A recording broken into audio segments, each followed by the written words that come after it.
November 29th, 2022, full board meeting of Manhattan Community Board 11. My name is Xavier Santiago, and I'm the chair of Community Board 11.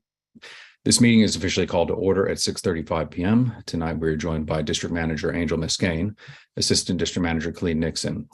Unfortunately, Community Liaison Marlene Pierre is off tonight.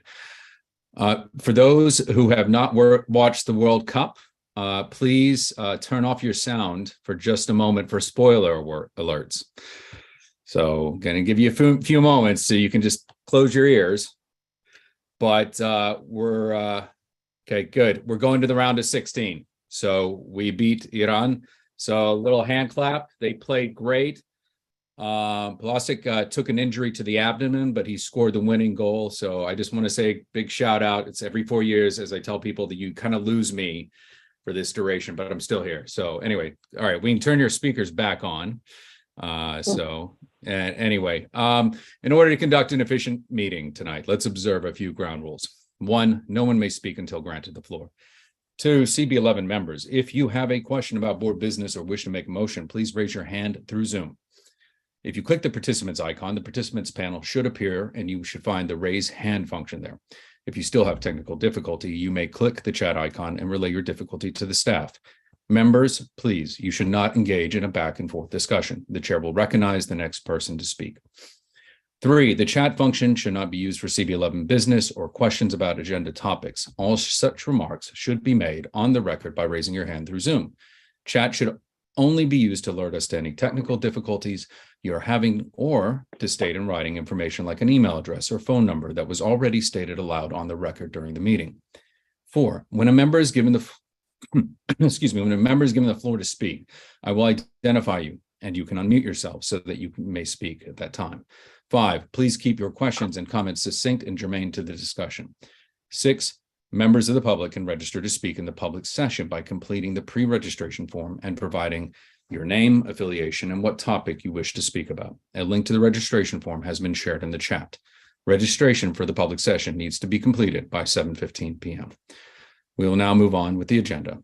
We will now take attendance by roll call. Michelle? Hi, everyone. I am going to be switching back and forth on my phone, so please bear with me. Jose Altamirano. Present. Angel, I'm not sure if Michelle's having some technical difficulties. It didn't, oh, okay. I thought it was going to work, but it didn't. I can hear you. I can hear you, Michelle. Continue. You guys hear me? Present. Okay. Leroy Adino. Present. Stephanie Arroyo. Eric Akinsuela.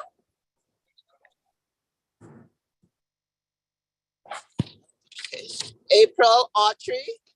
Present. Adim Briha.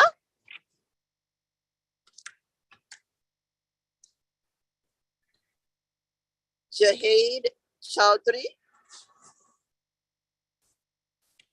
Diane Collier. I heard an echo there. Diane? Okay. Devin Cronshaw. Present. Kenneth Crouch. Present. Brianna DaCosta. Oh, excuse me, Diane Collier is excused. Carlos Diaz. Rosa Diaz. Present. Angela Donadell. Here. Jessica Elliott. Present. Judith Febrero. Present. Raja Flores. Osendi Garcia. Brandon Gillespie. Present. Oh, okay. David Giordano. Present. John Green.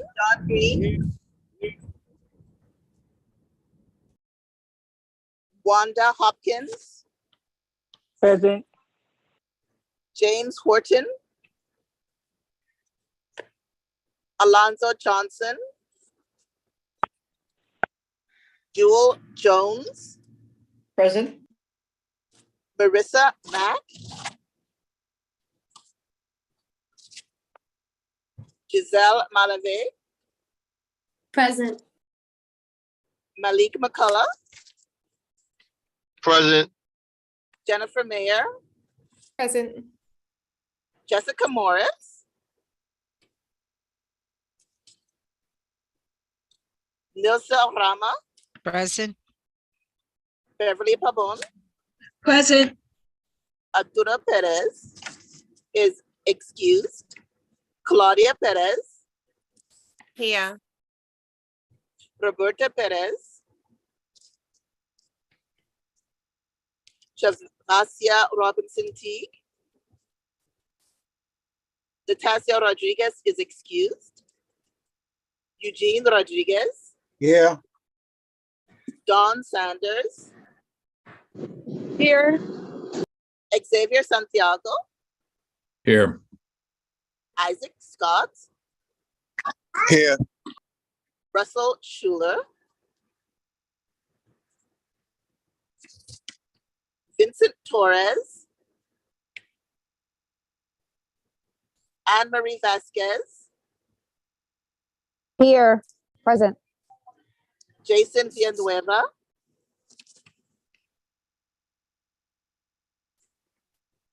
Hilda Vivez Vasquez, Michelle Wilshire Clement, I am here, Jordan Wright, and Jason Wu. Here. Okay. Thank you, everyone. You have quorum, Xavier. Okay, wonderful. The agenda for tonight's meeting was distributed ahead of time by the board office and was posted online. If there is no objection, we will adopt the agenda as stated. Board members, if you object to adopting the agenda, you may raise your hand through Zoom. Okay. Seeing that there are no hands raised, the agenda for tonight's meeting is adopted. We will now move on to our pre-registered speakers.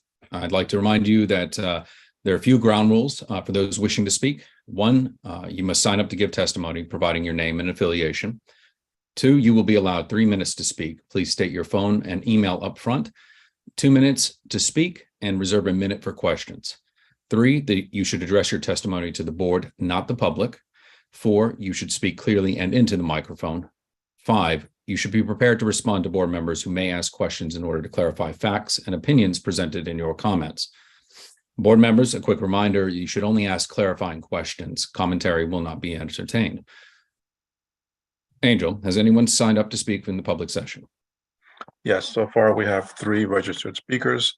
The first is Jesse Kravit with NGBV, followed by Ezekiel Lee, speaking on behalf of the International Youth Fellowship, and then William Smith, local district leader. Okay. Jesse Kravit, you have the floor.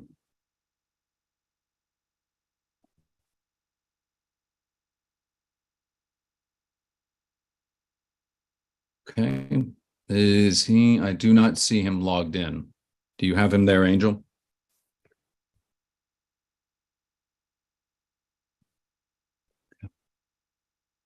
Going to move along. We'll just go to Ezekiel Lee. Ezekiel? I'm sorry, but I'm gonna speak on behalf of Ezekiel Lee. Is that okay?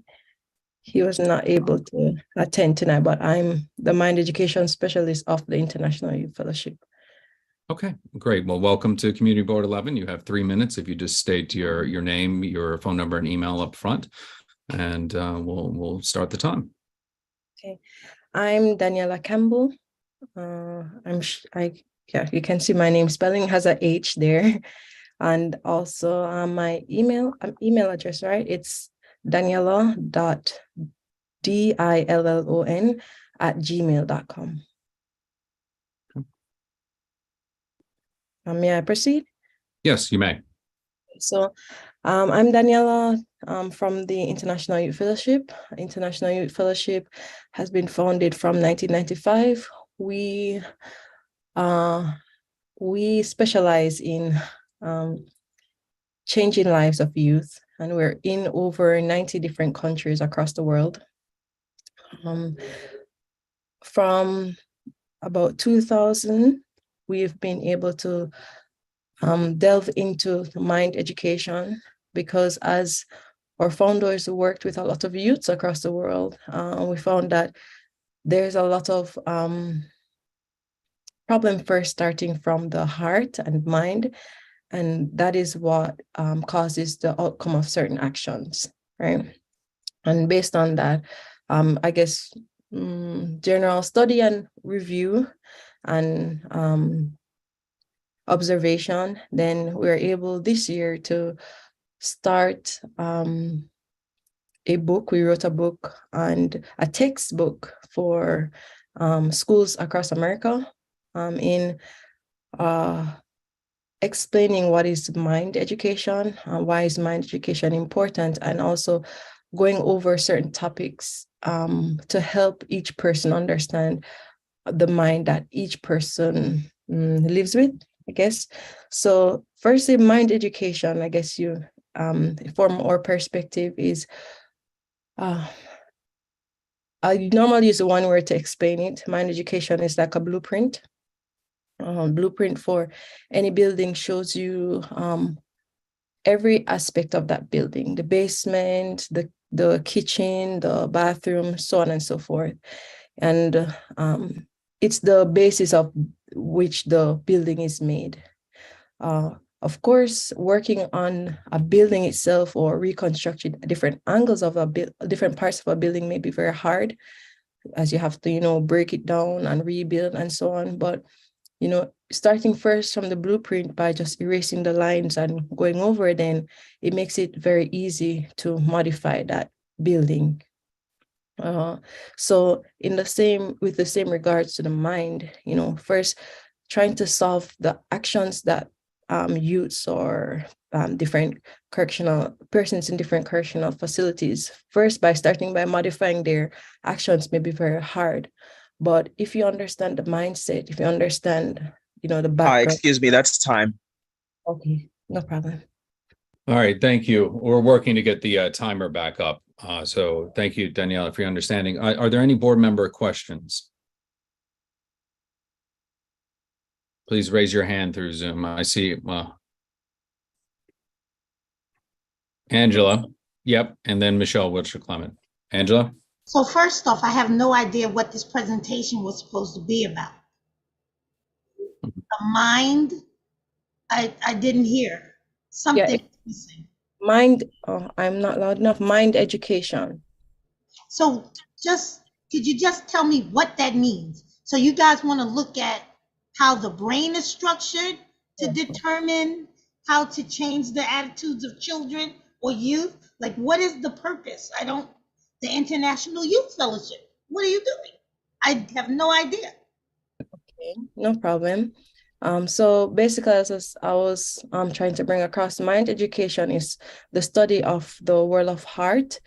World of heart meaning the set of emotions, actions, understanding, the blueprint of that person's mind.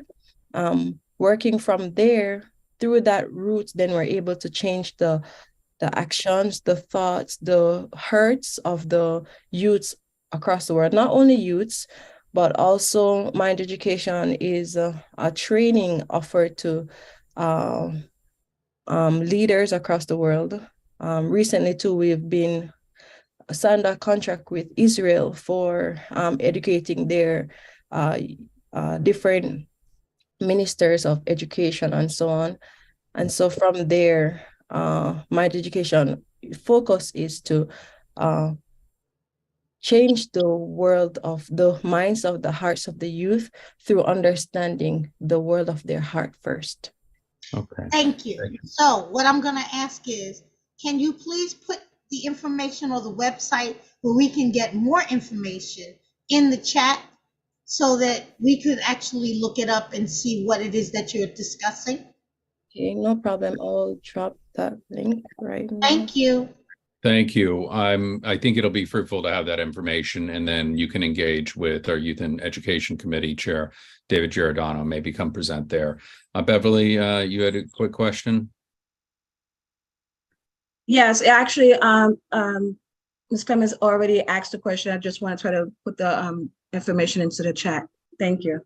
And her name and telephone number. Oh, Yes. if she gave it. Thank you. Yes.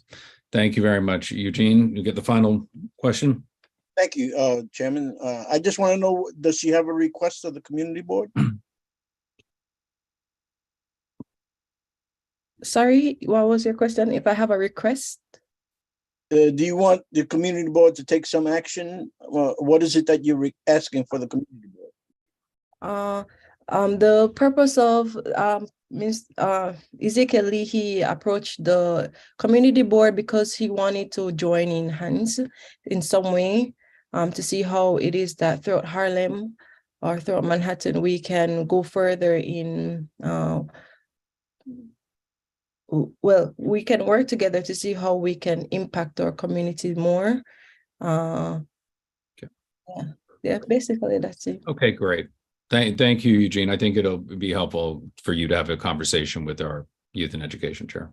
Yeah, I was going to suggest the same thing. Yeah. Thank you very much for being here. I know Zoom can be intimidating when presenting, so thanks for bearing with us. And next we have William Smith, our local district leader. You have 3 minutes. We're trying to see if we can get that put up on the screen, but we'll be holding the time. Khalid will be monitoring it. Will, you there? Thank you, Chair Santiago, and good evening. And thank you so much, everyone, for all of your time and dedication to the community. I just wanted to give you a brief overview. Myself and my co-district leader, we issued a comment letter and submitted it to NYCHA in regards to the Preservation Trust draft voting procedures. And we wanted to highlight some key facts. So we highlighted 3 concerns about the draft proposals and provided several recommendations for NYCHA to consider to include, which would include including a more substantive resident engagement, an increase in the proposed 10% voter threshold, and a transparent selective process for a third-party vote administrator, the person who will be coordinating the vote in transitioning our developments. Our residents need a comprehensive plan to effectively manage these processes.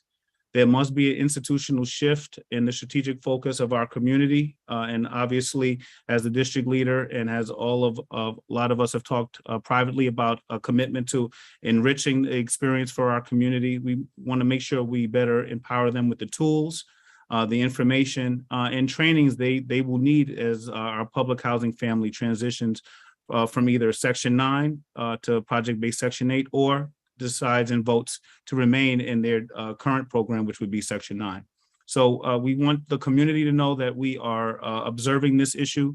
We are committed to actively engaging with all of you, the entire community board, as well as all other change agents around this issue, to ensure that, for one, our public housing residents are well represented, that their interests are well represented, and that we ensure that their voices are heard through this process. Civic education is a key component of that process. So we want to continue the dialogue with all of you around ensuring that we enrich our understanding of government and helping our NYCHA residents learn how to better navigate that bureaucracy of government. So we look forward to working with all of you as we prepare ahead of these decisions ahead.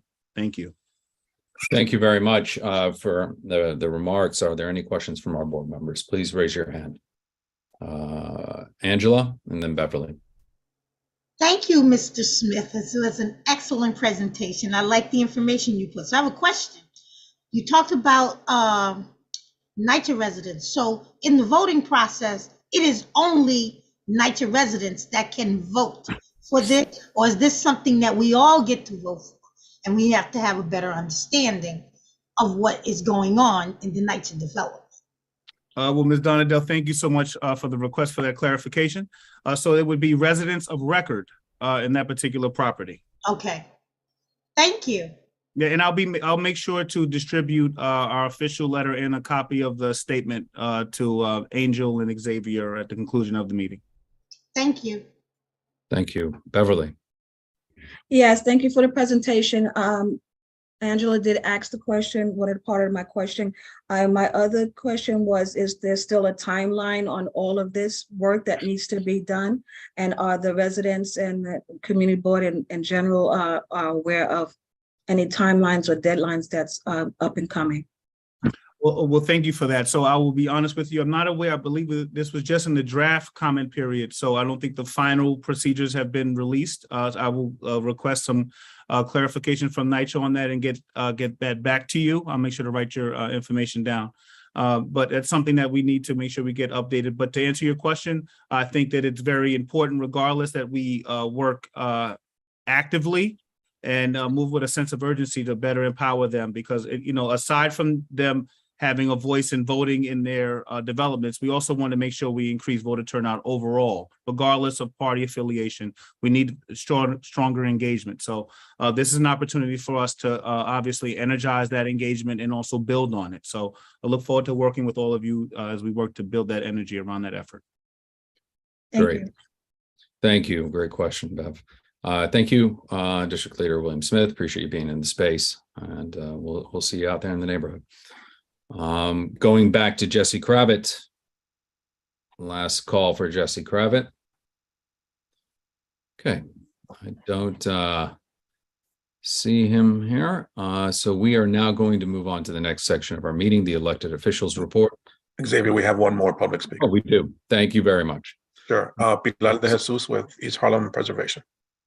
Okay, great. You have 3 minutes. Please state your name, contact information, and you may begin. Hola, everyone. Good evening. Pilar de Jesus, East Harlem Preservation, P de Jesus at ehp.nyc. And I'll be very quick. I mostly wanted to, I'm going to try to do this every month, or at least when there's some updates to give as far as what's happening in the cannabis realm. I don't know if folks are aware, but there were some conditional licenses for legal cannabis dispensaries to start operating before the end of this year. And these were licenses that were I want to really highlight, these were conditional. They're not the regular licenses that will be issued come the next year. These were the goal of these conditional licenses, part of the SEED initiative program, was to give an opportunity to the folks who have been the most impacted a head start. I mean, us as advocates have some, pros and cons about this, but overall, the state has approved so far 35 applicants who will be having dispensaries running as for them. I don't really know how realistic it is, but before the end of the year,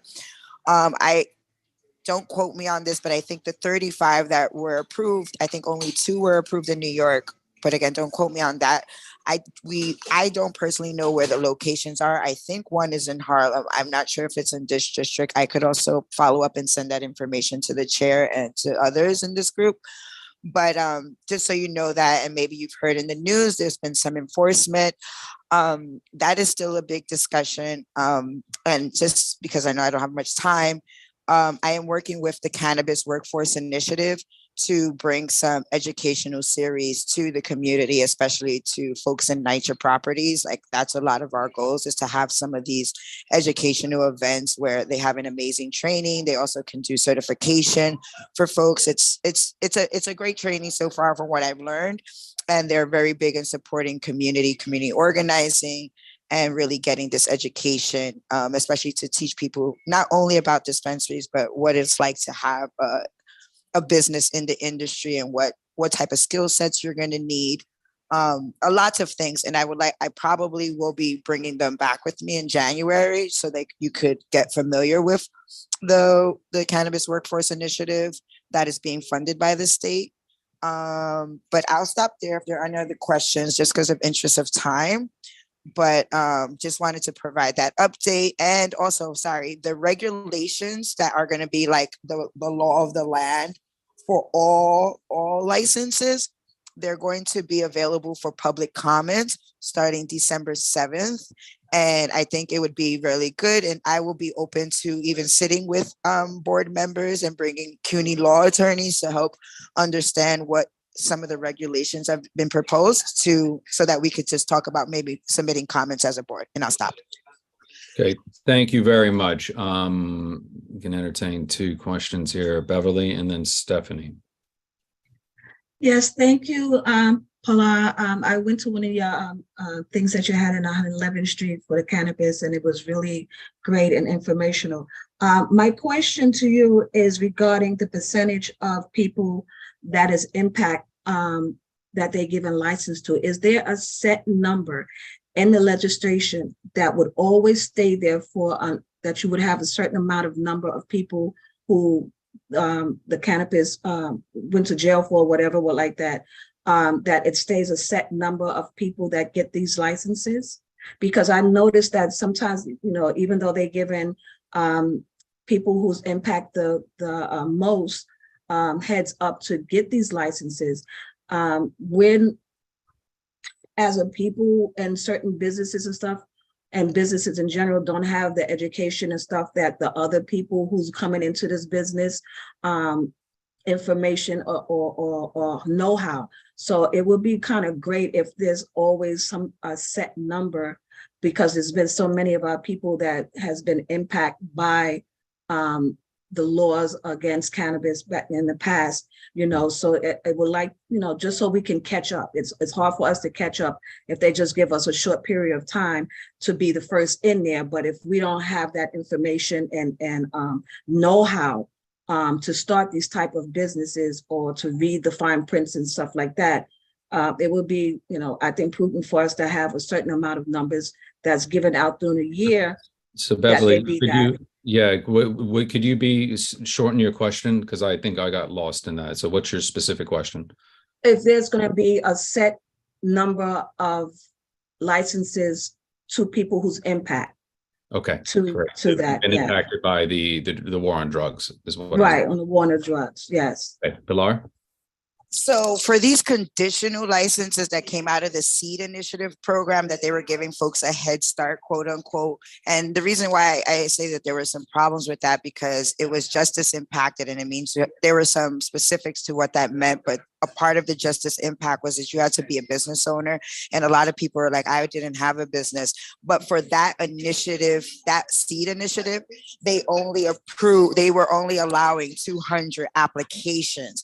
But and they're providing those 200 applications with the retail location. Like they're working with landlord. The state is working with landlords to get the applicants who went for these conditional. And I want to be I have to say this 1,000 times, conditional licenses. And they're supposed to be working with them and getting them funding to help them start their business. With these conditional. Now, when it comes to the regular licenses, we don't know if it's going to be capped. We have been told that they're not going to cap licenses, but then there's also been talks about when it comes to dispensary licenses. And I'm being very specific to dispensary because there are 9 licenses types. But there are talks that there are going to be caps, but then I've talked to the OCM chair and she said no caps. So we're not clear which direction they're going. And I still haven't gone through the whole 282 pages to see what they're saying as far as dispensaries, if they are planning to cap in the regulations. But to answer your question, there are no caps in that we know of yet in the regular licensing. And then for conditional, they are caps. And then to talk about, this is something else that we have learned, that the social equity officer and his team that is supposed to look at the numbers of the folks who have been the most impacted, they just received all arrests from 1980 to I think to 2019 or 2020 by district. I forgot what the breakdown is, but there are over 1.5 million of cannabis arrests. So they're going through that, and then the next year they're going to be using that data to really help to which communities are impacted and which ones should be receiving revenue from the cannabis revenue, and also again servicing people who are from those areas that have been the most impacted. So there's more to come, But Yep. for conditional licenses, there were only 200 applications allowed, and they've only right now approved 35, and we're told they're probably going to approve another 10 or a couple more before the end of the year. Thank Right, you. Thank you so very much. Thank you. And reminder to our board members, please be succinct and germane to the questions and making sure so the response can be just as brief.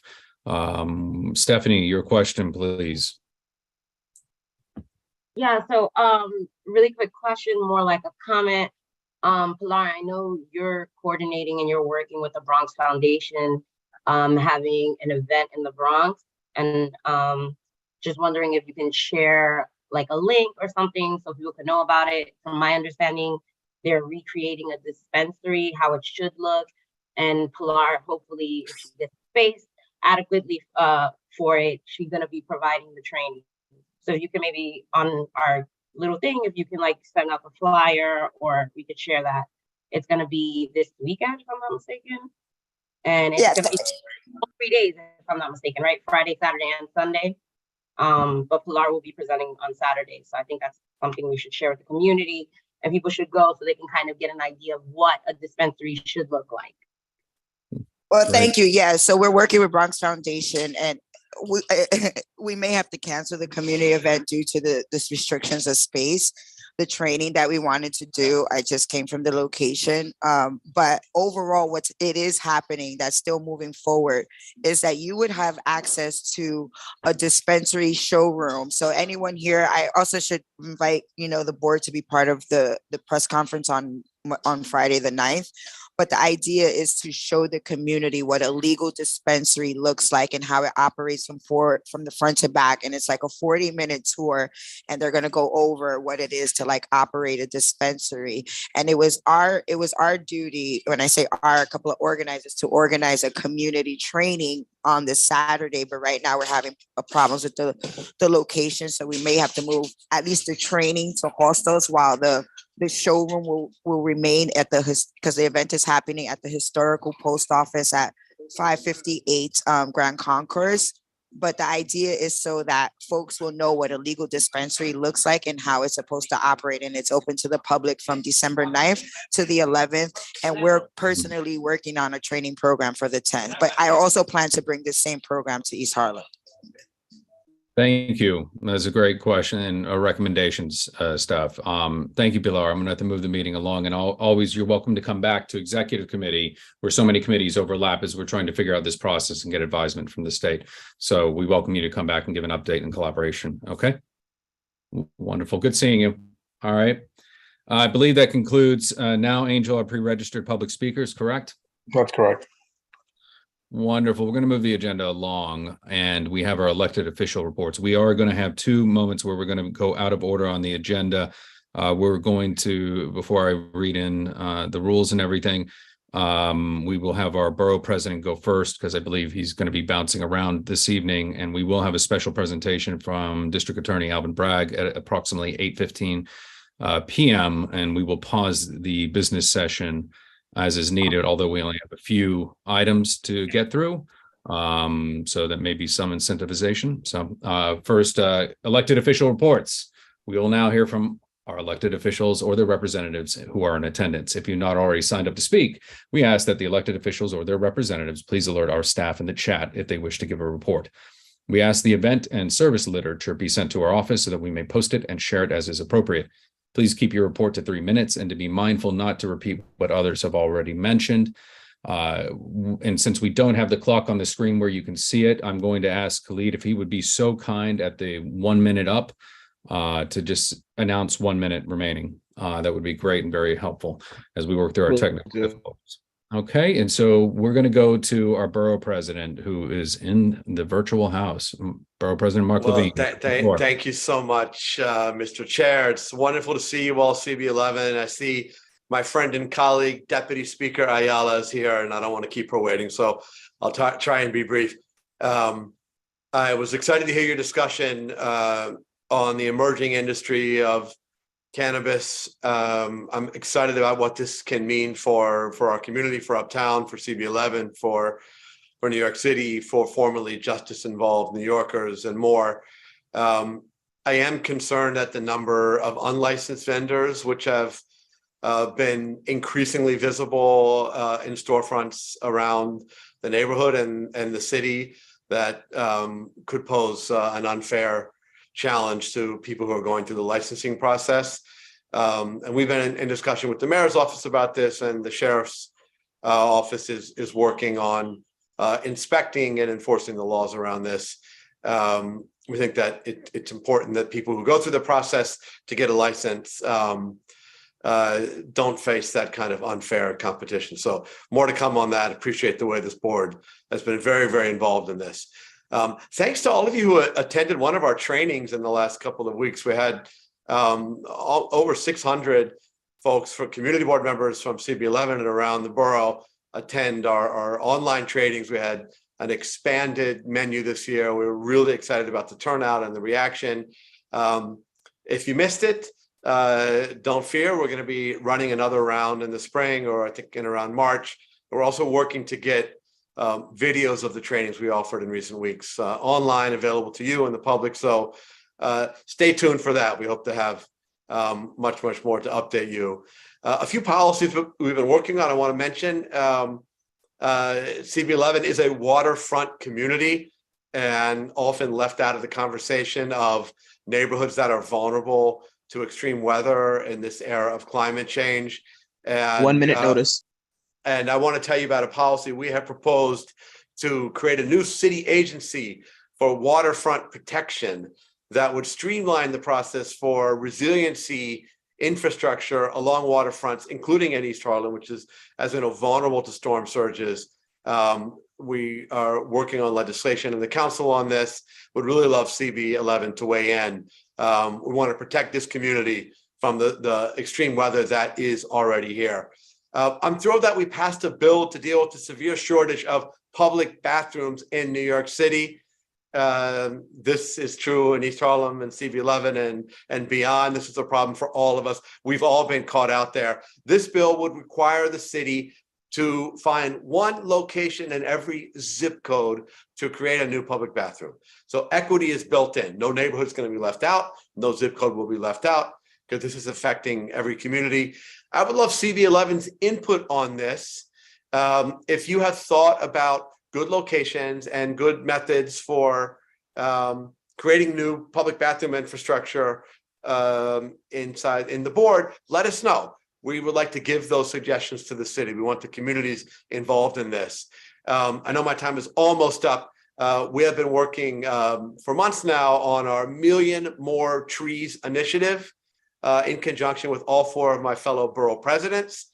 We called for the planting of 1 million more trees, street trees, trees in school properties, on NYCHA campuses, on rooftops, obviously in parks and elsewhere. We are asking community boards all over the city to weigh in with support of this initiative with resolution. It's very rare that every community board in the city weighs in on a given topic, other than land use actions like zoning text amendments. So it will make a splash. I think this is very important in CB11, which has demonstrably fewer street trees per block per capita than other neighborhoods, than other wealthier neighborhoods. And it's a source of inequality. So we want to correct that by the planting of more trees in CB11 and elsewhere. So I think my time is almost up, and I see hands are raised. So Mr. Chair, I'll pass it back to you. If there's time to take questions, I'm happy to. We can entertain a few questions. Absolutely. Thank you for being with us. It's a pleasure. Jessica, then Eugene. Thank you, Chair. Thank you, Borough President Levine. I'm the chair of the Environment, Open Space and Parks Committee. So all of the initiatives that you just spoke about ring true to everything that we care about in our committee, and things that we've been paying attention to really closely in terms of environmental justice in East Harlem. Just a few quick points. You mentioned you're asking for feedback. We spoke with Porfirio about the restrooms initiative, and I mentioned him that equal is not necessarily equitable, whereas other communities we all get 2 restrooms, for example, per zip code. It doesn't change the fact that East Harlem might have, vastly fewer restrooms overall. Yes. compared to other districts. And then when it comes to street trees, we're super excited for more street trees. That helps with heat and resiliency. But one big thing that we've encountered in our district is the need for street tree maintenance in an ongoing fashion, and not relying simply on the businesses and residences adjacent to the tree. And that's it. Thank you so much for all of your work. Oh, all your points are so on point, and you can't just plant a tree and walk away. We've learned that really from the first Million Tree Initiative, which was successful in many ways, but there was later then cuts to the stewardship of the trees, to the pruning of the trees. Pruning of trees, by the way, is important for the health of the tree. It also ensures visibility of things like street lights and traffic lights and all of that. So we share your priority on not just planting, but maintaining our precious street trees and trees around the city. So thank you for all those comments. Great. Thank you. Candy, you have your hand. Your question? Carlos, can you mute? Hello? Yes. Can you hear me? Hi. So are you going to be working with community-based organizations to engage in helping out with the trees? Because I remember at the time when Bloomberg was doing the 1 million trees, the 116th Street Block Association was a big participant in distributing trees to the neighborhoods from all 5 boroughs. And, that stopped once they already reached the 1 million. But I did see that a couple of our trees were taken down as well. Once all of that stopped, we need to start, rebuilding that all over again and replanting. So I just want to know if you're going to engage other community-based organizations to help absolutely. out with that. And thank you for your interest, longstanding interest in this issue, Candy. If you have specific locations of empty tree pits, for example, let us know. We'll coordinate with your wonderful city council office. But we would like to help you prioritize, first and foremost, filling every empty tree pit. That's a lot easier than building a new tree pit. It's quicker, it's cheaper. So that really should be the first move. So let us know about those locations. We'll coordinate with Deputy Speaker Ayala's office, and we'll get that addressed as soon as we can. Okay, thank you, thanks. Candy. Okay, great. Okay, Pilar, I see you have your hand raised. Do you have a quick question? Yeah, so it's really more like a quick comment. I put it in the chat. If I have never learned this until recently. If, my comment is if we could really focus too about planting more female trees. I was told that kind of like stopped because I guess the fruits and so I guess what some of the trees, the sanitation or the cleanup that comes with having female trees versus pollen. But I feel like, especially as a person who has issues with pollen, I think we really need to think about when we're planting trees that we're considering planting more female trees, especially I think when we're talking about the planet and the soil and seeds, the importance of seeds, but also like how pollen kind of affects us. So I guess my comment will be is that let's also talk about maybe planting an equal number of female and male trees and not just focus on male species. I appreciate you raising this point, Pilar, and I'll pass that over to the Parks Department and try and let you guys know what kind of response we get. It's something I would love to help work on. We learned a lot about what kind of trees to plant from the first Million Tree Initiative, including what species of trees. And one thing that we learned is you really should mix up the species on a given block so that if there's some sort of sickness that impacts one species of trees, it doesn't spread through the whole block. As an example, we learned a lot more about what kind of trees do well in the difficult urban environment. So I think a lot of ways we can do it even better than we did a decade ago, but I appreciate your point on the pollen issue, and I'll pass that on to the Parks Yeah, and Department. I love my mulberry trees on East Harlem. Like I know some people don't like it, but I love it. Like there's so much benefits to mulberries. But anyway, thank you. Oh, you got it, Pilar. Okay, I think we finished all the questions. So thank you, Mr. Chair. Thank you, CB11. Really always enjoy having time with you. Have a great night, everybody. Thank you, Borough President. Good to see you. Thank you very much. I appreciate everyone's time and patience. And that was a great question and for botanists in training, I suppose. So that's a unique point and something our kids should learn about, that trees have different genders depending on the species. So we're going to move along to our elected officials or their reps. I believe I heard that Councilmember Deputy Speaker Ayala is here. If there is Angel, is she signed up, or is that Elsie? No, Diana's on. I'm here. Wonderful. Well, if no one is opposed, we'll let you give you your report. We'll be getting the clock, and I'll get a note from Khalid. Okay. All right. Can you hear me? Yep, we got you. Okay. All right. I'll try to be as succinct as possible because I'm on my phone in my car and I don't want somebody to call me and then you can't hear me. But hope everybody had a wonderful Thanksgiving holiday. Really grateful to the community partners that chimed in and were really helpful in helping us get, upwards of, I think, about 1,000 turkeys that we were able to distribute. I think this year was very difficult. Obviously, people still are, in great need, and turkey situation is a little hectic. There's a serious turkey shortage for those of you that care or don't know, and they were super expensive this year. So we got an overwhelming number of requests. Unfortunately, we could not fulfill all of those. We did the best that we could, but I think overall, people were pleased with the donations, and so I want to thank all of the partners that helped make that happen. I know that I hope you guys have been paying attention to what's happening with the redistricting commission. They've made their recommendations in terms of the maps that dictate what area each council member will be overseeing next cycle. So as a result, there will be an election in June because there have been amendments to the lines.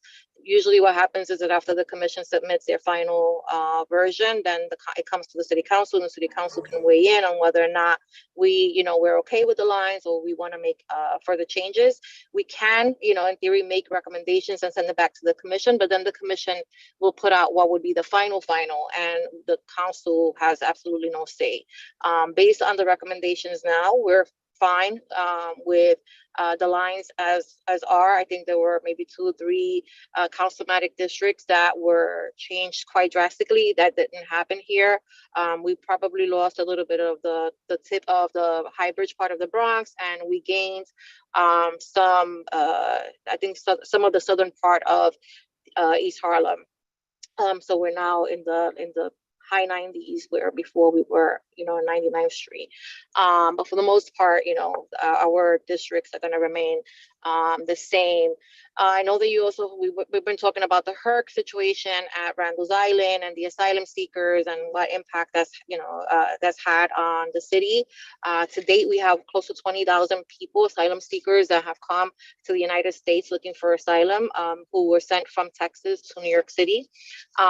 We have seen a slowdown of buses. So now, where the city was getting close to 9 buses a day of asylum seekers. We're now getting a bus maybe, every 3 or 4 days. And that's a result of conversations that the president has been having at the border with Mexico. But that is scheduled to change at the end of the year, right? Those agreements are temporary, and they only slow down a process. And so unless there's a solution, we may possibly see an uptick in the volume of people coming into the United States after the beginning of the new year. The HERC was opened as a result of that, because what happens is that when a person, and I'm sorry, Xavier, just bear with me a minute, when an individual comes in here and they seek asylum and they're looking for housing, they automatically get connected to DHS. When that happens, it triggers the laws that we have that mandate us to find individuals a place to live. And we were just unable to meet that mandate because there were so many people coming at such a large volume and so quickly that the city had no other choice than to start utilizing hotels to house families, which, we, I think, all agree is not ideal. And what we learned was that during that process, a lot of people were saying, well, I didn't even intend to come here. Like, I wanted to go to Florida, or I wanted to stay in Texas, but I wanted to go to another part of Texas. And they told me I had to get on this bus. And so those people get reticketed and they get sent back to where they were going to come from. So as opposed to having them hold a bed at a shelter that is needed for long-term use, then those individuals, the idea was to move them, put them in the HERC.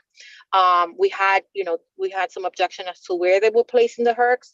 And eventually they settled on Randall's Island. We didn't have a say on that because that's being done by executive order. But that HERC has since closed down because at the same time that it was open, the policy changes at the border drastically reduced the population, and so we weren't really needing the number of beds that we have. So so they downsized. Again, this could be temporary, and they're using more and more hotels, but that's the situation there.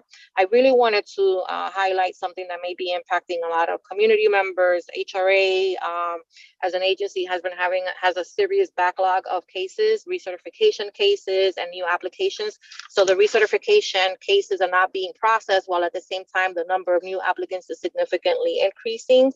And that's problematic because every city agency right now has staffing shortages.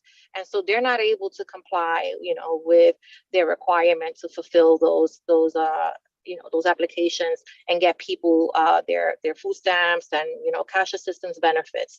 I've had people that have been applying and waiting for 3 months to get their food stamps benefits allotted to them, which is a long time, right, for families that are already struggling.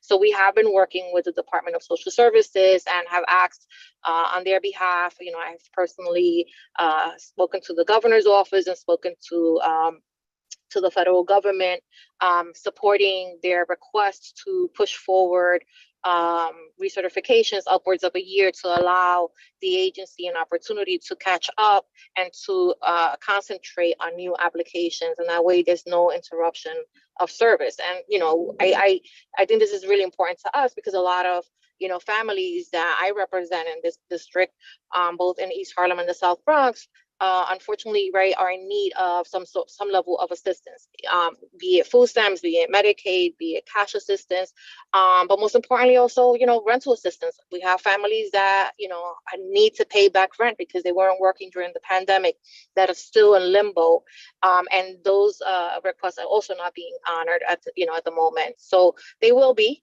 It's just taking a little bit longer, but it's something that many people were not aware of.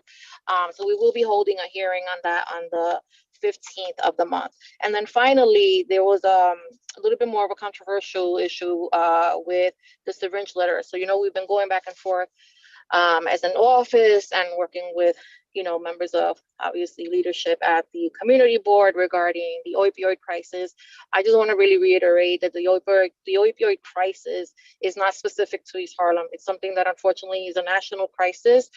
We're seeing it everywhere. I've been seeing this in the South Bronx for the last 5 years. We're only now starting to see it post-pandemic, in the East Harlem part, in the way that we're seeing it. And I get it. Like, it's a lot, when you're physically in the presence of somebody that's injecting themselves, that is a lot to process. I've had to do that. And so I understand that, but these individuals are really, really sick and they really need, to get, and I know many of us on this call know somebody that knows somebody or has a family member that has suffered with substance use disorder or is currently suffering from this.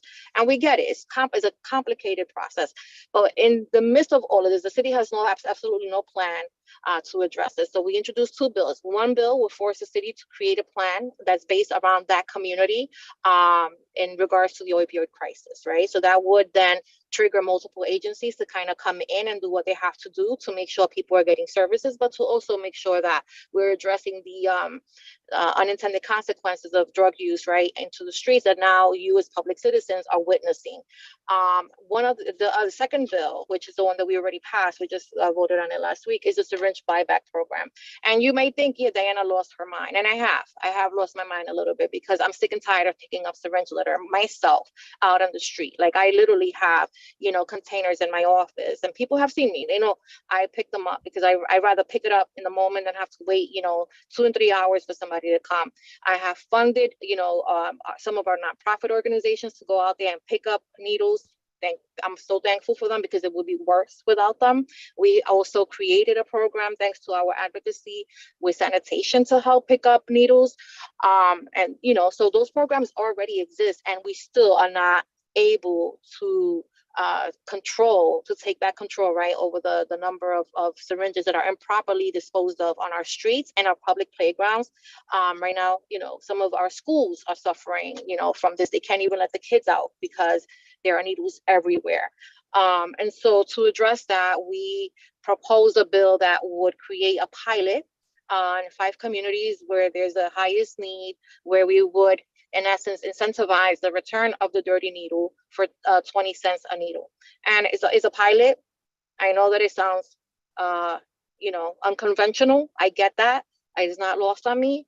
But quite frankly, I rather that than having my kids playing, any one of your kids, your grandkids playing in a playground and accidentally getting pricked, because that is a public health issue that we needed to address years ago, and we have neglected to do that. And so in my attempt to remedy a situation and in an act of desperation, that is where we arrived, and I'm happy that we arrived there. But I wanted you to hear that from me, because I think people always, make assumptions about what's happening or not. This is why, I proposed that bill, because these are things that are happening every single day in our community, and they shouldn't happen in our communities. Discriminatory, outright racist. And I've had enough of it. So I'm done with my report. I'm happy to take any questions, and just wanted to also know that I will be sending an invitation to those of you that want to come and meet and, just chat and have questions on things that are happening in the community, projects that we're working on, because I know that we don't have enough time, really interfacing to discuss those. Thank you. Okay. Thank you very much, Diana. Yeah, we tend to give a little bit of extra time for our electeds when they show I up. appreciate that. Which is encouraging. I'll reserve my comments to the end, but Eugene. Thank you, Chairman Santiago. And how you doing? I'm in front of your house, Eugene. I know. I should just go outside and talk to you, right? You can just come outside and talk to me. But you know what I want to talk to you about. I just want to know an update on what's going on at the Julia de Burgos.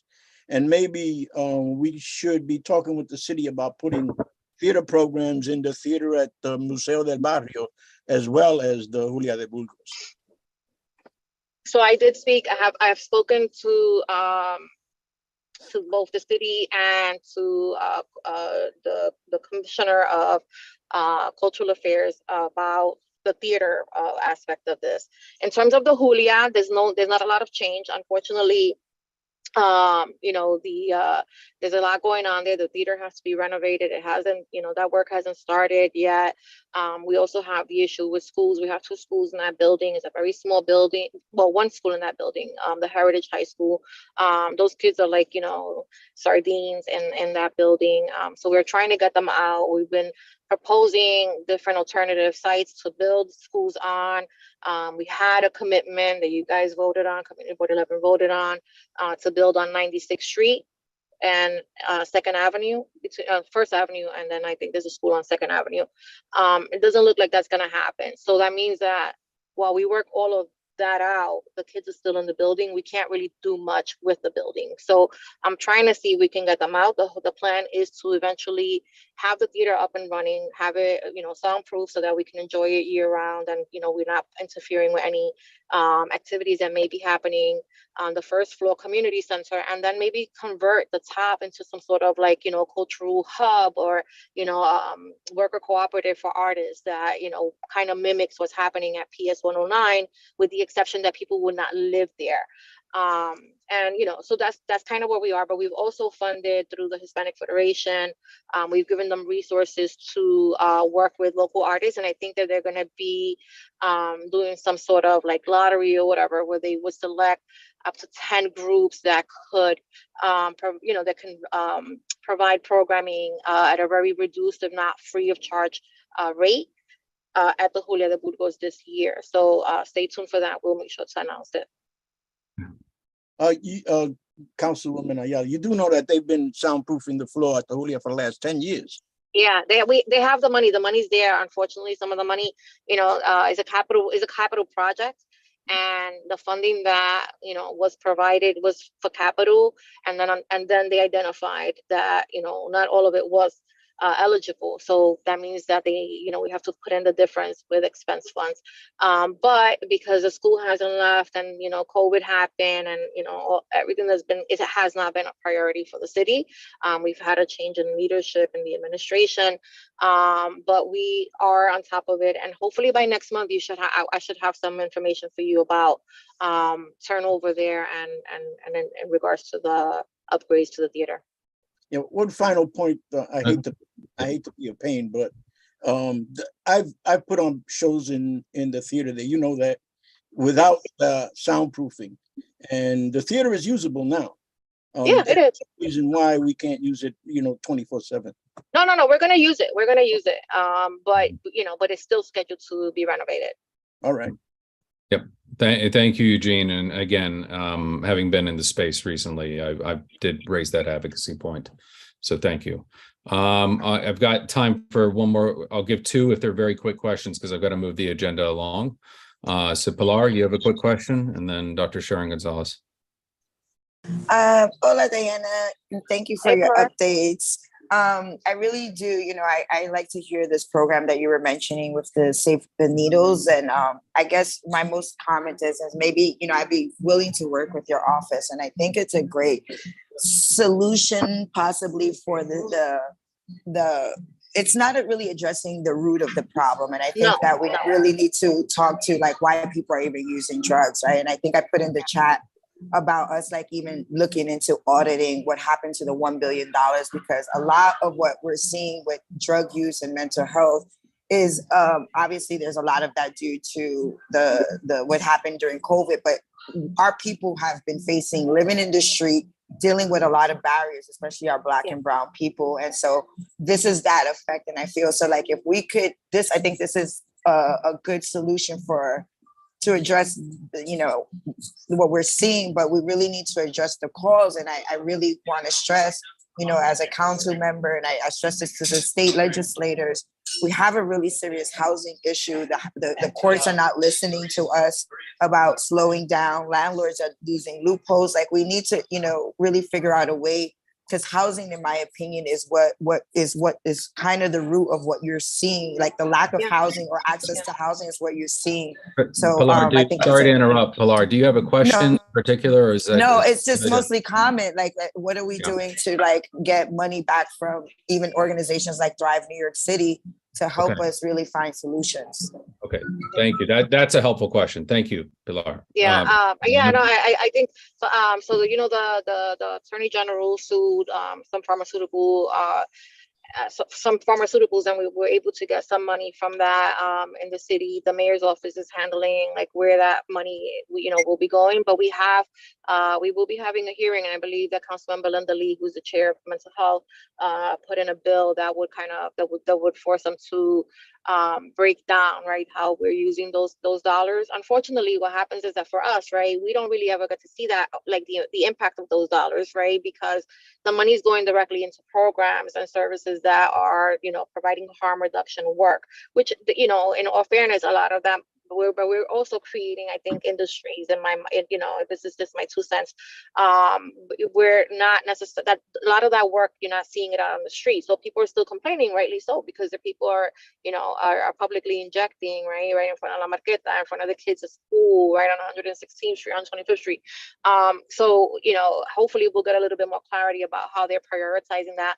But the second bill that I mentioned, the one that would force a community-based comprehensive plan around the opioid crisis that's very specific to the community, hopefully will give you a little bit more information and create a strategy to address the long term. Because you're right, this bill absolutely does not, and I have never intended for it to solve the opioid crisis, but rather address another crisis that has been created as a result of this.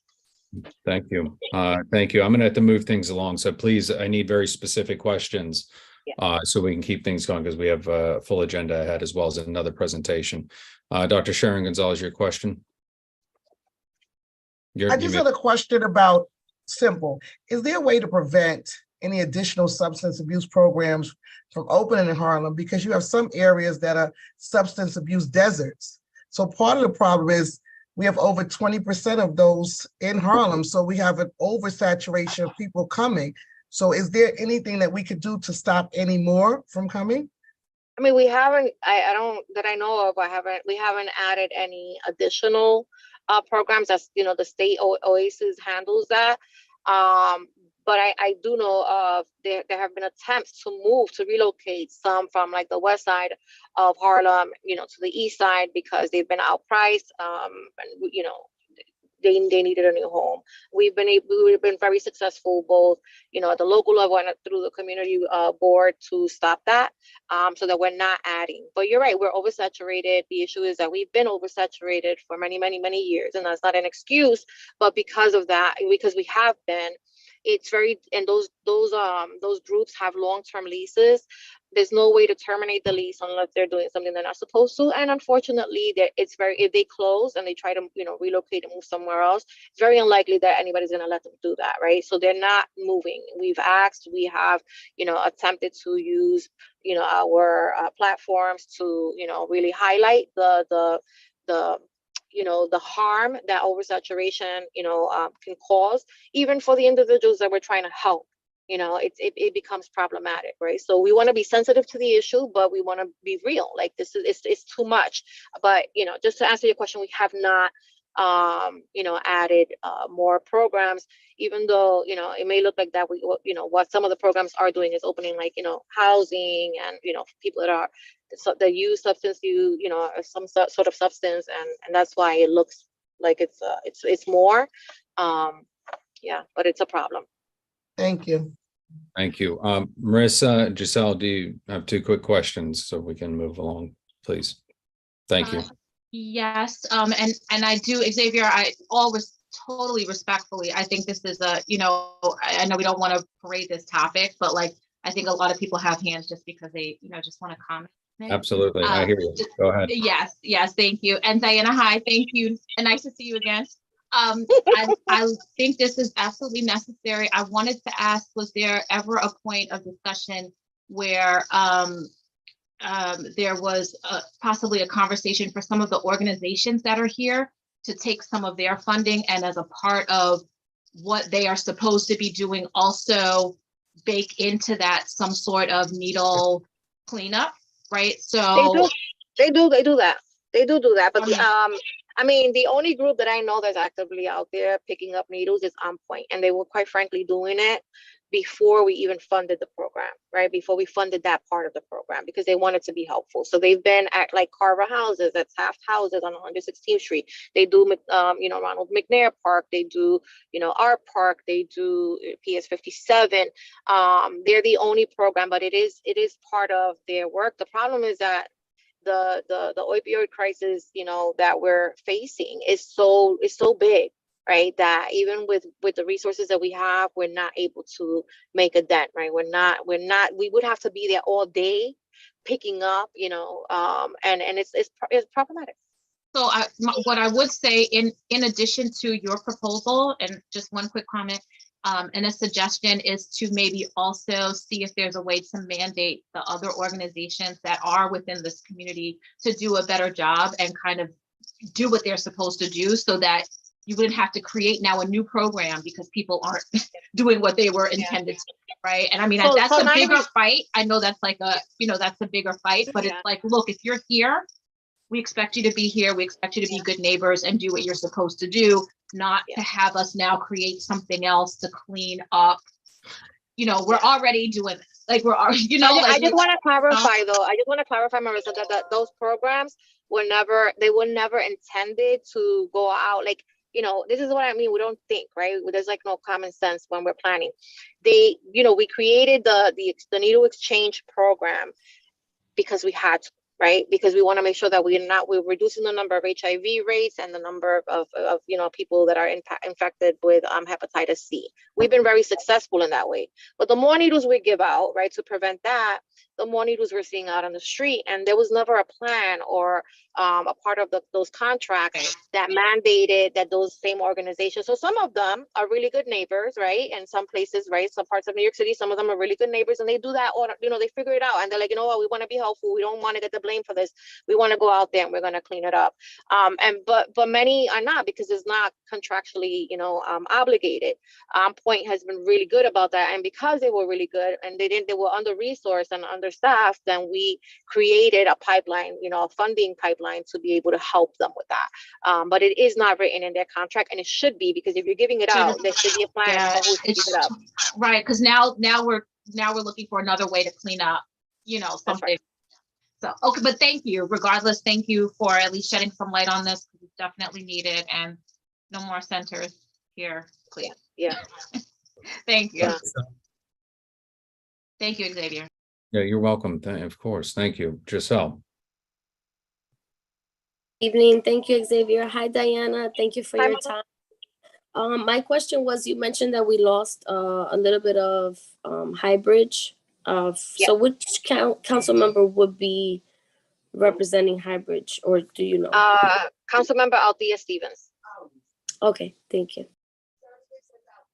Thank you. That's a great question, Giselle. And again, I welcome everyone. I'm really glad you're all in the space. The city is enduring something that's not been seen for about 40 years.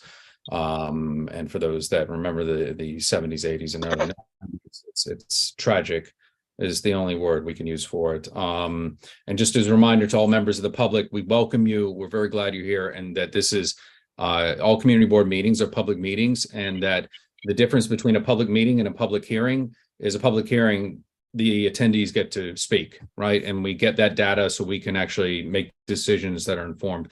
Most of our committee meetings have that engagement naturally. So again, for those, it's not that we don't want to hear you. And the reason why I'm prompting us to move along with very specific, exacting questions is because that means we get to extract more information from our elected officials or their reps very rapidly. And again, that courtesy extended is really to help because of what we're dealing with right now in these very strained times. So that's why I'm opening up to treat it a little bit more like a public hearing this meeting versus other times. So I will, that just so everyone's clear on that, public meeting versus public hearing. So I'm really trying to be inclusive and engaging, and me prodding things along is just to make sure that we can get as much information from our electeds given the limited amount of time. Nilsa, I'll give you the last question, and then we're going to let Diana get out of her car. So Nilsa. Hi, Diana, my friend. I haven't seen you in a long time, and I'm looking forward to catching up with you, Boo. Yes. A quick question. I don't know. I know LC does, your staff does a fabulous job, but I have some particular questions, both of multi-service here in Manhattan and the one in Hunts Point, which through the redistricting you still maintain.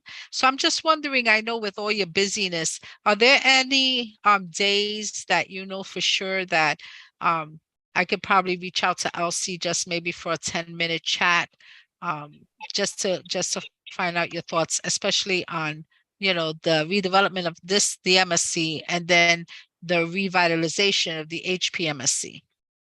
Yes. Well, I'll be there tomorrow. If you want to call tomorrow, you're more than welcome to. All right. Thanks. Great. Wonderful. Thank you, Council Thank Member. Thank you, guys. We'll be in touch. Thank you. Thanks. All right. We're going to move along. I appreciate everyone's patience, and we have our next, we have from the Comptroller's office, Evelyn Collado, and then Nina Norwood from Rep. Espiats. So. All right. Good evening, everyone. CB11, and thank you, Chair Santiago, for the opportunity to present tonight. I'd like to bring attention to some of the initiatives and reports that our office have released in the last few days, including our outline of the framework for comprehensive property tax reform, which addresses long overdue relief for overtaxed homeowners and advances a better way of taxing multifamily development in the wake of the expiration of the 421A property tax break for new development. We also released our Cap the Credit report, laying out steps to strengthen the implementation of Local Law 97, or the Climate Mobilization Act, which is designed to dramatically curb building emissions. We are, as the result of our analysis of over 23,000 buildings covered by the law, we issue an order of recommendations as the Department of Buildings holds a hearing on proposed rules for implementation of this law that will take effect in 2024. We are mainly calling for limiting the use of RECs, renewable energy credits, to 30% of the building's emission overages, warning that failing to do so will create loopholes in these rules that would prevent real on-site emission reduction. We also released the several audits conducted by our Bureau of Audit, with analysis of several city agencies to determine whether the funds were expended or utilized efficiently and economically. And you can access all these reports on our website at controller.nyc.gov. We also released our popular annual financial report that gives a layman's view of our city's finances. Some of the highlights of this the last report look at the health of the housing and cost of rent in New York City, as well as employment levels. Lastly, I would like to take the opportunity to invite you to our Housing Now conference. We are hosting it in conjunction with the Interfaith Center. It will be on December 15, starting at 9 a.m. From 9 to 2 p.m. will be over Zoom. With the main speaker will be New York City Comptroller Brad Lander. And from 4 to 6, it will be in person. We'll be meeting at 4 p.m. sharp in front of 256 West 153rd Street for a tour of one of Harlem Congregations for Community Improvements affordable housing sites. And that will be from 4 to 6 p.m. I'll add the information on the chat for the conference, as well as my information if you would have any questions or follow-ups. And thank you very much. Thank you, Evelyn. Thank you for being in the space with us. We still look forward to having the comptroller attend a walkthrough in the community. If you would kindly follow up with our office on that, appreciate it. Any questions from our board members? Seeing that there is none, thank you very much for being in the space with us, and we hope you have a great evening. Same to you. Thanks. Okay, wonderful. Nina Norwood from Congressman Espaillat's office, you are up next. I'm gonna just to make it more helpful, since you don't have it in front of the screen, I'll just call when you have 1 minute left to make it easier for everyone. Okay, Nina? Yes, absolutely. Thank you very much. Thank you for having me this evening. Good evening to the board and everyone on the call. My name is Nina Norwood, Deputy District Director for the Congressman Adriano Espaillat's Harlem office. I'm definitely going to make my report as brief as possible in the interest of time. So first, I want to hope everybody had a very happy Thanksgiving for this past holiday weekend.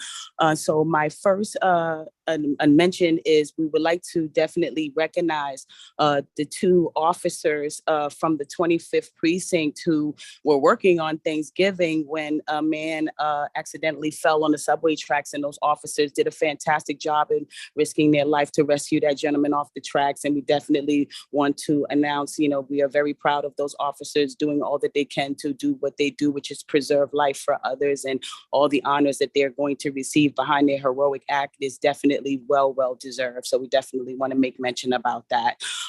My second mention also is that the Congressman has now announced the date, save the date for the 5th annual Dominicans on the Hill event. That is going to be Thursday, February the 9th in 2023. The 5th annual Dominicans on the Hill event that will be held in person and live this year. We're very excited about that. It's going to be a very big event at the United States Capitol in Washington, D.C. Held annually during Dominican Heritage Month, Dominicans on the Hill was created by Representative Espaillat to recognize the growing civic engagement of the Dominican American community and throughout the diaspora as a whole. We also, would you like to reserve tickets for that event? You definitely can go onto the Congress Congressman's congressional webpage and click on the Eventbrite link to get more information on how you can reserve your seats for the Dominicans on the Hill event this year. We also are looking to make a formal announcement for the Congressman's State of the District address. So once that date becomes available, we definitely will make sure that information finds its way to the board, so everyone would definitely be able to attend the Congressman's State of the District address. My last mention is Representative Espaillat is seeking public suggestions for songs from Latin artists across the board to nominate for the National Recording Registry. Members of the public can submit songs directly to the Library of Congress. That link is available again on the Congressman's congressional webpage, where you can click on. So Congressman Espaillat and the Congressional Hispanic Caucus are requesting public submissions for songs from Latino artists that should be inducted into the National Recording Registry. The National Recording Registry is the federal archive managed, of course, by the Library of Congress that preserves sounds with cultural and historical significance to the United States. So far we have received 33 songs and albums for consideration. So we definitely want to hear from the district as a whole and community board, of course, for any songs that is of cultural significance that should be held in the National Archive. August, our office is open. Thank you. Our office is open for constituent services Monday through Friday, 9 a.m. to 5 p.m. I will drop all contact information in the chat. So unless there's any questions for me, that will be the conclusion of my report. Thank you so much for your time. Thank you, Nina. Board members, please raise your hands if you have any questions. Seeing that there are none, thank you very much. Let me see who we have next. Angel we have Tiffany Brown from the Mayor's Community Affairs Unit. Tiffany, you have 3 minutes. Good evening, everyone. I just have 2 mentions that I want to bring to the board. The first one would be the Get Stuff Clean initiative. Mayor Adams announced $14.5 million in new funding to create a cleaner city through a major upgrade to cleanliness protocols across the 5 boroughs. The Get Stuff Clean initiative will invest $14.5 million this fiscal year alone to clean more than 1,000 no man's land, neglected areas around the city, increase litter basket service, expand camera enforcement against illegal dumping, and bring on additional rat exterminators, resulting in a faster and more reliable cleaning of every corner of the city. And the second mention I want to bring is the Dust and Darkness campaign relaunch, which Mayor Adams announced the return of the city's annual Dust and Darkness traffic enforcement and education campaign to keep pedestrians, cyclists, and all road users safe during fall and winter evenings, especially after the end of daylight saving time. NYPD will expand traffic enforcement of dangerous moving violations during more dangerous evenings and overnight hours. And that's all that I have to report today. I know also, I just wanted to say hello to CB11. I know I haven't met everyone. I will put my contact information in the chat if anyone has any questions or concerns and need to reach out to me. I am the new Manhattan Borough Director. So if you have any questions or concerns, you can feel free to reach out to me, and I will leave my information in the chat before this meeting is over. Okay, thank you very much. Thank you. Definitely appreciate you being in the space with us. Are there any questions, board members? Okay, see it that there are none. I know we have Marco Perez from the District Attorney's Office, but we will be having a presentation from him at about 8:15. So Marco, if you're fine, we'll just defer until 8:15 when he arrives. That sounds perfect. All right, thank you very much. Appreciate your patience and everyone else's. That concludes our elected officials reports, except for the outstanding one with the presentation from District Attorney Alvin Bragg. We'll now move into our business session. We have no minutes that were provided. There was a bit of a delay from our secretary, Michelle Wilshire Clement. So she will get those for the next one. We now have our chair's report. Let me just pull it up real quick for a second.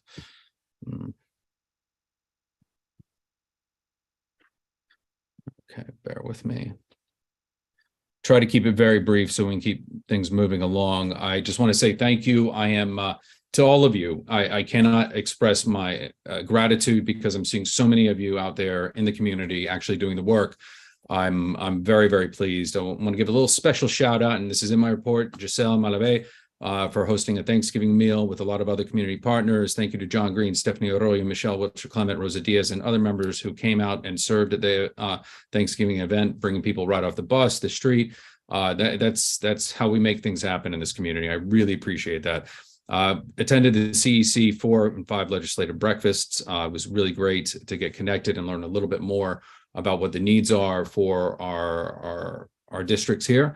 If you want to take tours, you can reach out to a number of people, such as David, our Youth and Education Committee Chair, Rosa Diaz, the staff, and they'll introduce you to Christy De La Cruz. Dr. Christy De La Cruz is our superintendent for District 4. This will help with our budget request for next year, so it's really integral you get involved with that. Last month, I attended Haydn Marastani Way street renaming along with Carlos Diaz, Eugene Rodriguez, Debbie Quinones, and CM Diana Ayala. It's really important that we uplift our heroes and people who have given us visibility when we couldn't be seen by the rest of the world. He's a phenomenal photographer and advocate, and his work has been seen all over the world, including the Smithsonian and other museums and exhibits. The rest I attended the Blessing of Arch Care at the Mother Cabrini Hospital. Thank you very much, Carlos Diaz, for extending that invitation to be with everyone. My kids and I went to, along with, I'm sure, several other community board members brought their children to El Museo's Day of the Dead celebration at La Placita. A lot of fun there. We also attended the Hispanic Heritage Month celebration at the City Council. I was glad to see Rosa Diaz and Stephanie Arroyo and John Green also attend. Really enjoyed the performance by Ballet Hispanico. All of my board members, again, you came out for our Halloween open streets, trick or treat or trunk or treat. And I'm very appreciative of CM Ayala for giving us the candied apples and candy. It was a lot of fun to give out to the community kids and to some of the adults. Michelle Wiltshire Clement and her husband joined, Jessica Morris, John Green, Leroy Andino, Shavasia Robinson Teague. Really appreciate your volunteerism. The rest of this information has been mostly addressed as information purposes only. But I do a couple other highlights I'm going to give. This morning I attended a walkthrough of the OPC at On Point in regards to our feedback from Dr. McCrae from DOHMH.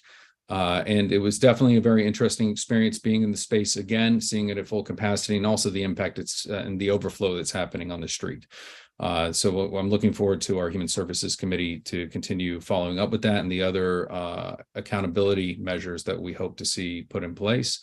But again, it's important for us to work together, and the request for data, which has been refused thus far for the raw data for intake, participation, enrollment.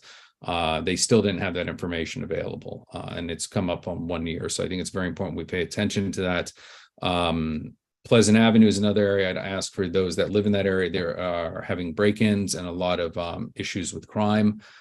So I've taken interest in taking tours over the area and actually participating on walkthroughs through buildings and getting to know the stakeholders in that area. So again, part of our mission is that where we live in various pockets of the community, we should all be participating to engage and get information. So that's summarizes most of the chair report. The rest of it's information purposes only. I'm here at your service and I'm very pleased and honored to be working with all of you. So I appreciate you. Thank you. And that concludes my chair report. District Manager's report. Good evening, everyone. Be very brief. My report was in the meeting materials, which you all received today.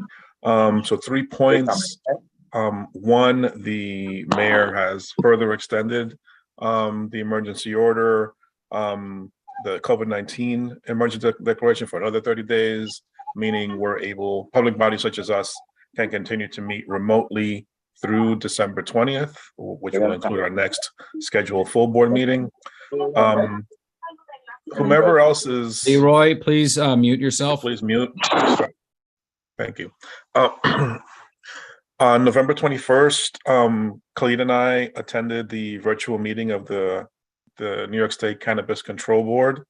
At this meeting, the board, among other things, approved its required notification to municipalities for cannabis dispensary license applicants.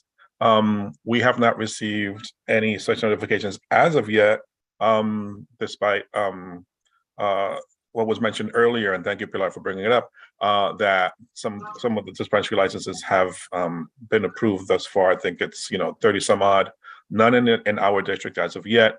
That 30 some odd, I think it's 35 or 36, is those licensees and their addresses are listed on the Office of Cannabis on the Cannabis Control Board's website. So it's easily findable, as well as the copy of the notification form that will be sent out to community boards for the corresponding applications when it comes to their district. But so far, we haven't got anything.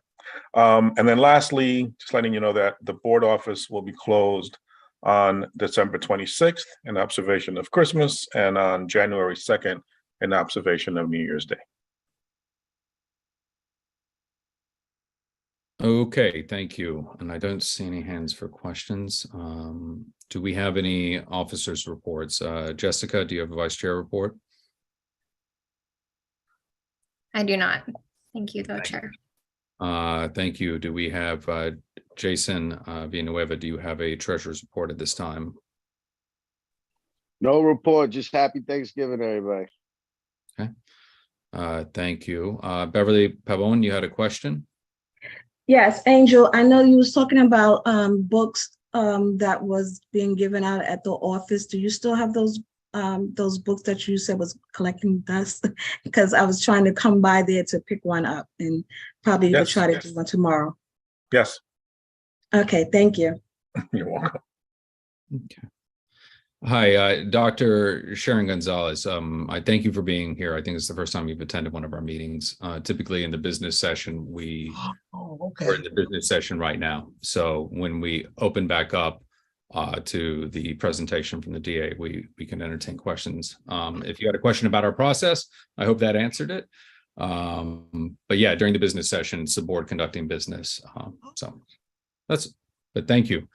I'm going to move on to committee reports and action items. If it would please the body, I'd like to, John, would you mind if we deferred to, and all other chairs, would you mind through unanimous consent if we just knocked out the action items real quick before the presentation from the DA? I have no problem with that. Okay. Adem? Yep, I'm here.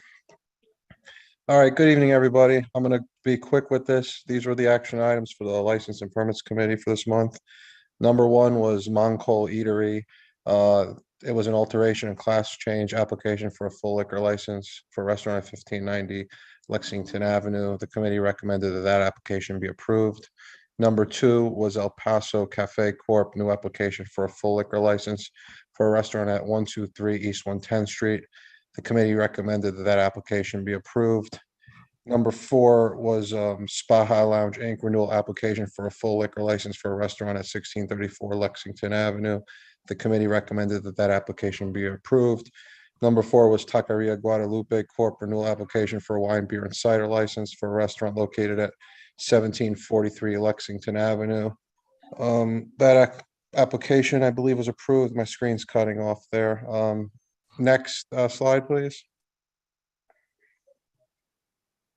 Those were all the applications I did. That was it for the month? Okay. Yep. I forgot. Thank you.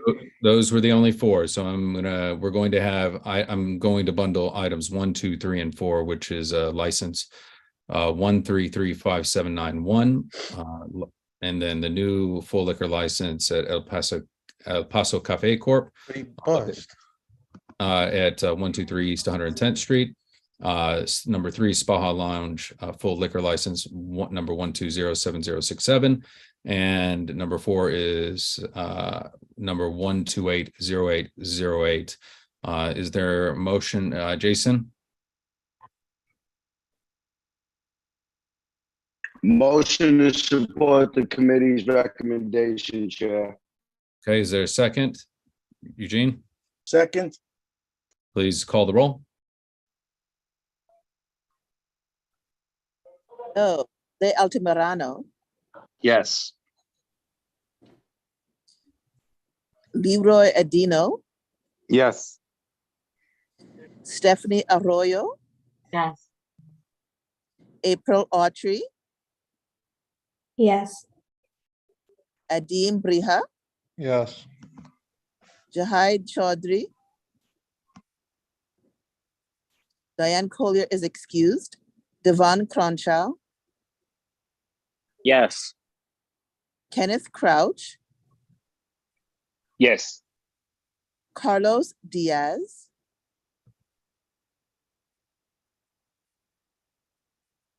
Charlie, pardon? Did Carlos Diaz say? No, he did not, but go carry on. Rosa Diaz, Yes, and I see Carlos Diaz in the line. oh, did he text his response? I think he cannot hear on his phone because he was showing his ear. Okay, we'll come back. Carry on with the roll call, please. Angela Donadell, Yes. Jessica Elliott, Yes. Judith Febrero, Approve. Raja Flores, Osendi Garcia, Brandon Gillespie, Yes. David Giordano, Yes. John Green, Aye. Wanda Hopkins, Yes. Alonzo Johnson,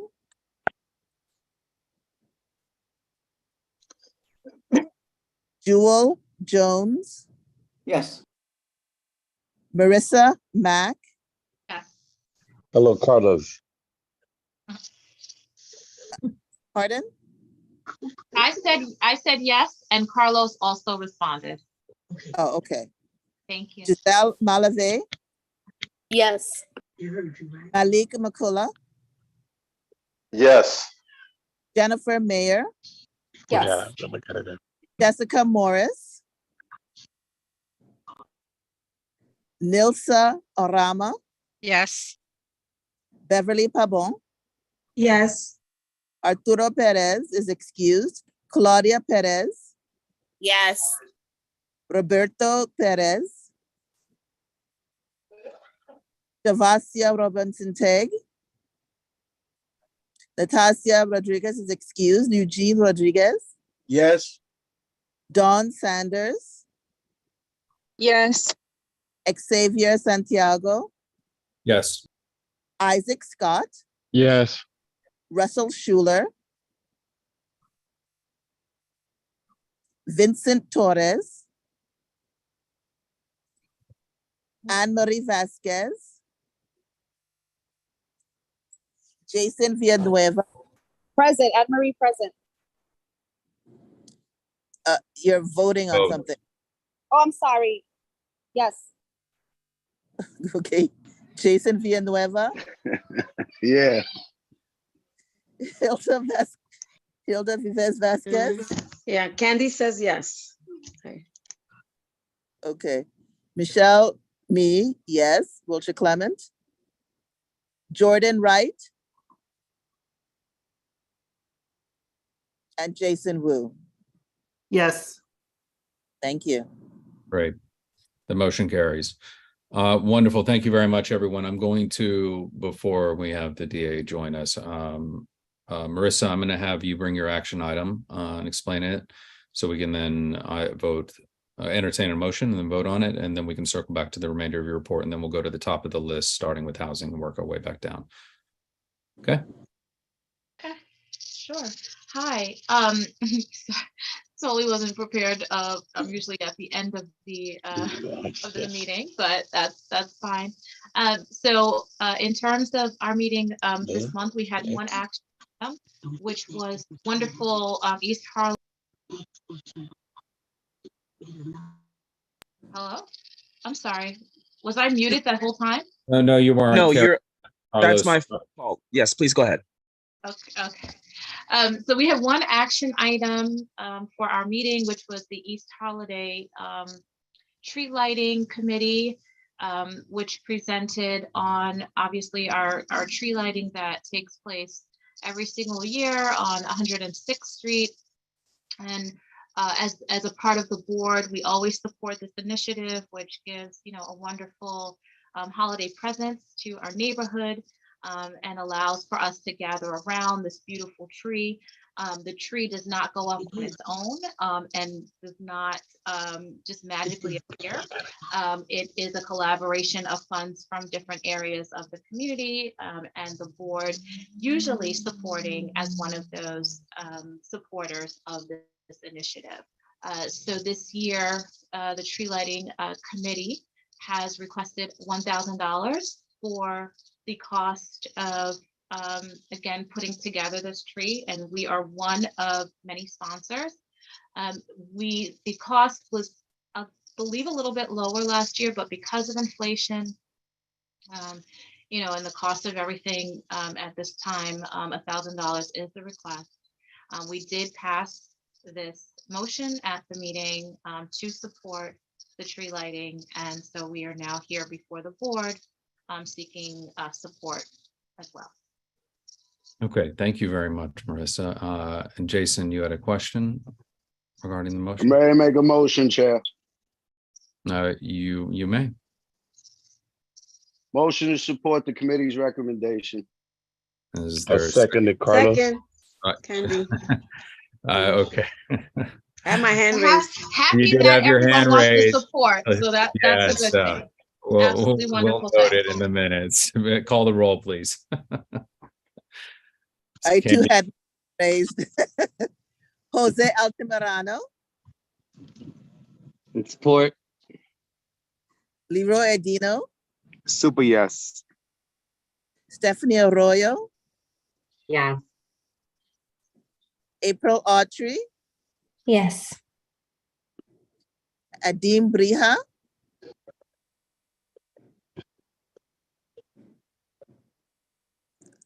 okay, Yes, sorry, yes. okay. Jahid Chaudhry,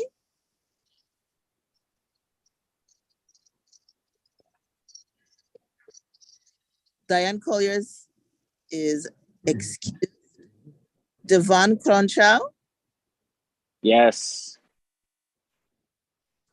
Kenneth Crouch, In support. Carlos Diaz, Yes. Rosa Diaz, Yes. Angela Donadell, Yes. Jessica Elliott, Yes.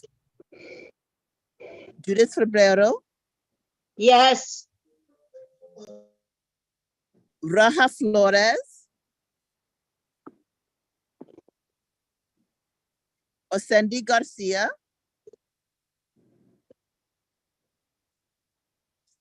Brandon Gillespie, Yes. David Giordano, Yes. I'm sorry, did you say yes, David? I couldn't hear you. Yes, I just got to the thing late. I'm sorry. Okay, John Green, Absolutely. Wanda Hopkins, Yes. Alonzo Johnson, Jewel Jones, Yes. Marissa Mack, Yes. Giselle Malave, Yes. Jennifer Mayer. Yes. Did I just? Malik McCullough, yes. Malik McCullough, okay. Thank you. Jennifer Mayer,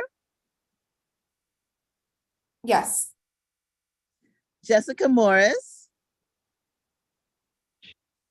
Nilsa Oramo, Yes.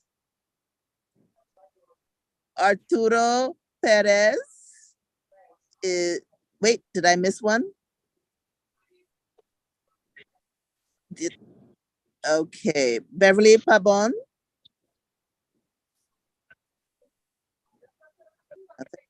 Okay. Arturo Perez is excused. Claudia Perez.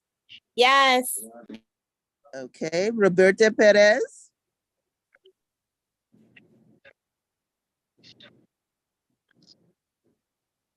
Okay, Shavas Robinson Page.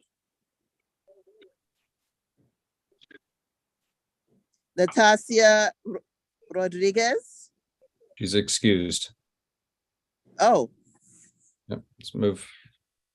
Eugene Rodriguez. Yes. Dawn Sanders. Yes.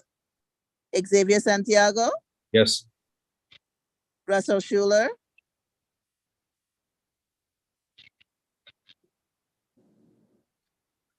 Vincent Torres. Anne Marie Vasquez. Yes. You said yes? Jason Villanueva. Here, I mean, yes. Yes. Yes. Hilda Vasquez.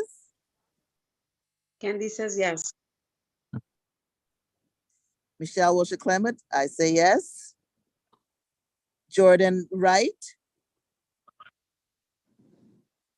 Jason Wu. Yes. Wonderful. The motion. Michelle, I didn't hear my name, but I'm in support as well. I'm sorry, It's Isaac Scott. Hold on. Thank you, Isaac. Thank you, Isaac. Thanks. And Xavier, I see John. John, do you have a question? Yes, Marissa, I have a question for you. When is the tree lighting at 106th Street? I see, and I was just about to say, and I see Kathy is on. Kathy, can you? It's going to be this Friday at 6:30. This Friday? This Friday, correct. Okay, 6:30. Okay, thank you very much. Yep. Thank And you, John. We'll come back to the rest of your report, Marissa. We'll just have to go right back down the order, but thank you for everyone. I just didn't want us to lose quorum toward the end of the evening. And now I'd like to thank you. I'd like to welcome District Attorney Alvin Bragg to give a presentation.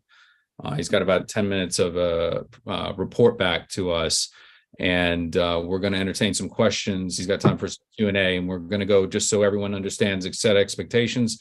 We'll go to our board members first and then to members of the public, treating it very much kind of like a public hearing in that way. And we will try to accommodate as much time as possible. So I asked again, because he wants to hear your concerns. We want to hear your concerns. So as the old saying goes, brevity is the soul of wit. So keeping the questions concise and direct to the point. So from now, Alvin Bragg, are you here? I'm here, yes. Thank you so much. Welcome. The floor is yours. Great. Thank you, Chair. And I will I just set a timer for myself. I'll try to come in under 10 minutes to give some time back, because I would love to hear the questions too. But thank you to you. Thank you to the district manager. And I don't know, I can't see whether we've got our NYPD partners on, but I want to thank the COs for the 2-3 and the 2-5. Yeah, this is very much a report back. We talked earlier in the year when I talked about some of the things we wanted to accomplish this year, and we heard from you about your priorities, and want to report back on where we are. Substantial progress on some things. Obviously, plenty of work still to be done. Coming out of 2018 and 2019, where we were in a great place with kind of declining crime and declining incarceration, and then we had the pandemic, which obviously created so much dislocation that we now have, I would say, significant public safety challenges, but with some encouraging news within that.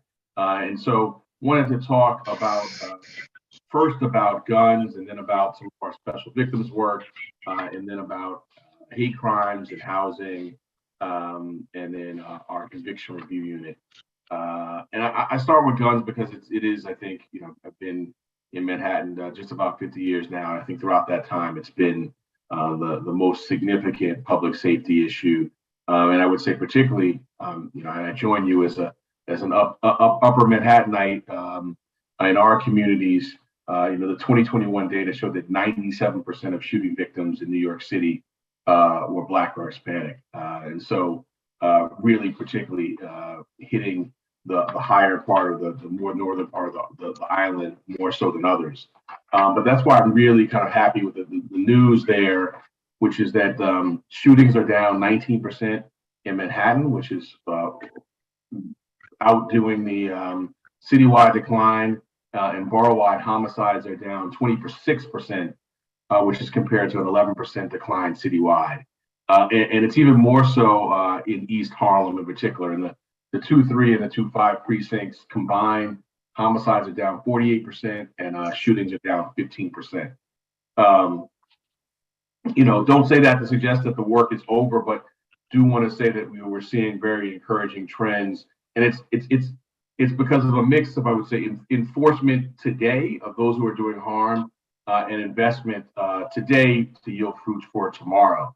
So on the enforcement, we've done almost about 470 or so gun cases, really trying to focus on the significant drivers of violence. I just saw someone in the chat saying thank you for the recent ghost gun case we did in your neighborhood. We've been focusing on gun trafficking, with guns coming into our neighborhoods from outside of the state, and sort of wiretap, complex, ongoing investigations. We've been focusing on group violence, where folks are. We had a very large group. We partnered with the feds with shootings, robberies, attempted murder, and a murder. Really, again, focusing on the drivers of violence, and then as that direct message that was just posted suggests, really focusing on ghost guns, which are scary. They're not serialized. It's harder for us to track, harder for us to do what we do in our gun trafficking cases. So we really are doing specific specific engagement there, and a lot of coordination with our state and local partners and our federal partners. We literally sit around a table every single day and have a conversation, reps from the office, about the most significant drivers of violence and what we're doing to take steps that day. That's the enforcement side of the ledger. We are also, I think, as many of you know, doing investments, really thinking about prevention for the future. So that means something like over the summer, we funded 10 community-based organizations that are working directly with our youth, and not just any youth that are directly affected by gun violence, putting money in their hands during the hot summer months to do things like beautify an area that was marred by gun violence. And I've met with those groups since then. They talked about the impact it had on them. I know many of you know about our Saturday Night Lights programs, which have been to the East Harlem locations. They're up and running and having a positive impact in our community. And specifically, I mentioned that 97%. What are we doing there to kind of address? That's just not just the sort of the victim in the first instance, but the sort of others around us who that affects, including me. And so we formed our Witness Aid Services, our group of clinicians and counselors, a sort of men of color group to focus on the overwhelming percentage. That's who's affected. And we know that could be someone who's a victim today, could be a witness tomorrow, and sort of trying to address that trauma through our clinicians is very, very important. So that's both our enforcement and our prevention on guns. Want to mention our housing. We started about 2 months ago a new housing and tenant protection unit. One of the dislocations of the pandemic has been, particularly on this island, the effect on affordable housing. Again, not a new issue, but an issue that has become more acute as we come out of the pandemic.